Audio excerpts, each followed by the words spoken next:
Bharatiya Janata party के तत्वाधान में केंद्र की नरेंद्र मोदी सरकार के सफल 11 वर्ष पूर्ण होने पर जीआईसी प्रांगण में सरकार की उपलब्धियों पर आधारित प्रदर्शनी का आयोजन किया गया। इसके बाद नगर के निजी गेस्ट हाउस में प्रोफेशनल मीट का आयोजन किया गया। भाजपा के राज्य पिछड़ा वर्ग आयोग के अध्यक्ष निवर्तमान सांसद राजेश, एमएलसी पवन सिंह चौहान, मिश्रिक विधायक अशोक रावत, जिला प्रभारी नीरज सिंह, जिलाध्यक्ष राजेश शुक्ला, विधायक मिश्रिक रामकृष्ण भार्गव, पूर्व एमएलसी भरत त्रिपाठी, जिला पंचायत अध्यक्ष श्रद्धा सागर, जिला प्रभारी नीरज सिंह आदि ने मोदी सरकार द्वारा 11 साल में किए गए कार्यों पर विस्तार से प्रकाश डाला।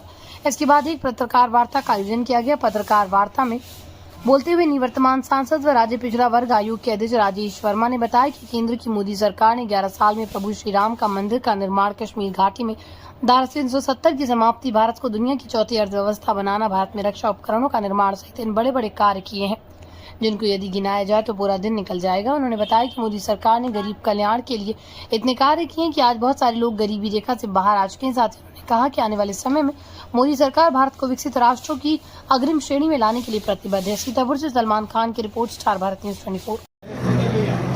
भारतीय जनता पार्टी के जिलाध्यक्ष ने सारा विषय आपके सामने रखा है।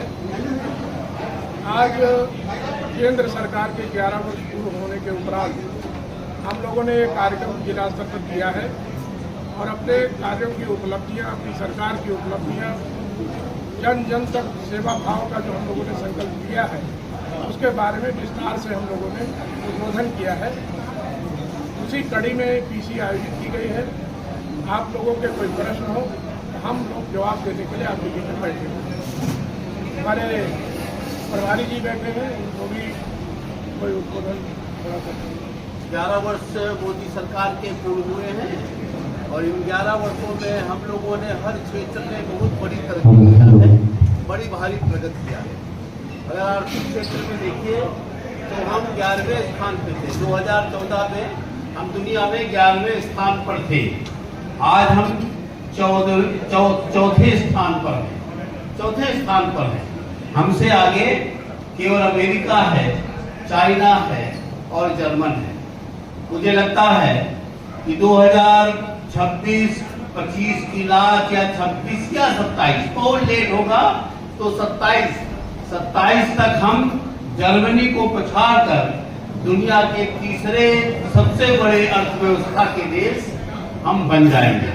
आज भारत की सैन्य शक्ति का लोहा दुनिया मान रही है।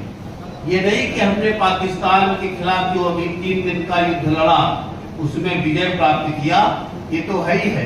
हमने क्या क्या किया वो दोहराने की आवश्यकता नहीं है। दुनिया अचंभित है, दुनिया दंग है, दुनिया हैरान है कि भारत ने अपनी धरती पर पाकिस्तान का एक भी मिसाइल नहीं गिरने दिया, एक भी ड्रोन नहीं गिरने दिया। ये दुनिया भारत की ताकत देख रही है। आज दुनिया भारत की जो नारी शक्ति का है, जो उपयोगिता है, नारी शक्ति की जो प्रबलता है, तेजस्विता है, वो भी देख रही है कि किस तरीके से भारत की नारियां भी आगे आ रही हैं। आज दुनिया के देश के लोग, जो व्यापारी लोग थे, जो ताइवान में फैक्ट्री लगाना पसंद करते थे, चाइना में फैक्ट्री लगाना पसंद करते थे, जर्मनी में फैक्ट्री लगाना पसंद करते थे, दुनिया के अन्य देशों में फैक्ट्रियां लगाना, उद्योग धंधे लगाना पसंद करते थे, आज दुनिया भर की सबसे पहली पसंद भारत देश बन चुका है। और मुझे बताते हुए प्रसन्नता का अनुभव हो रहा है कि अब राफेल भी यहाँ बनने लगा है। हम तमाम सारी और फैक्ट्रियां यहाँ आ रही हैं।